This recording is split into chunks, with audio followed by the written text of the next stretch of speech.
McKellen was always very good at epic acting, but rooting it in reality and rooting it in truth. That you know, there are many people who could play a good Gandalf, but maybe not that many who would make you care about him as much as he does. You know what I mean? And be that and have that vulnerability. But because you've got to be able to unashamedly have a bloody great stick in your hand and go do all that stuff, but actually not just look mental. You know, you actually like something that you care about and something that's human. You know.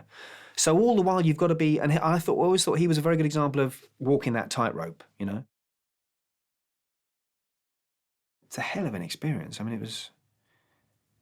You know, I can't imagine my life for the last few years if that hadn't been a part of it. It's a huge part of my life.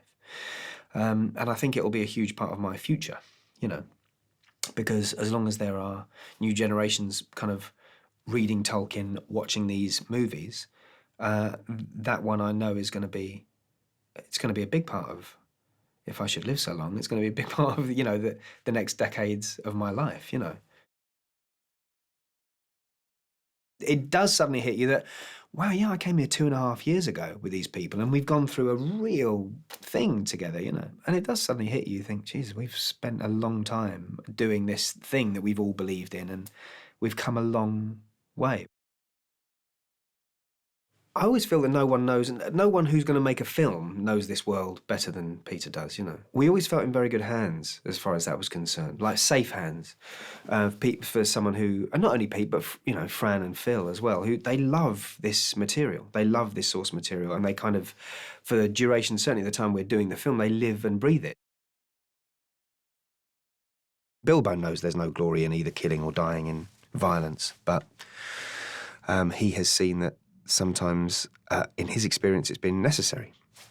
But he would never, ever have the attitude towards war, for instance, that the dwarves have, and particularly Thorin has once the sickness of greed comes onto him when he gets back to Erebor, you know. Bilbo wants to avoid war at all costs, you know. And most of the dwarves do as well. They want to avoid it, not at all costs, but at some costs. And Thorin wants to have war at any cost, almost, you know.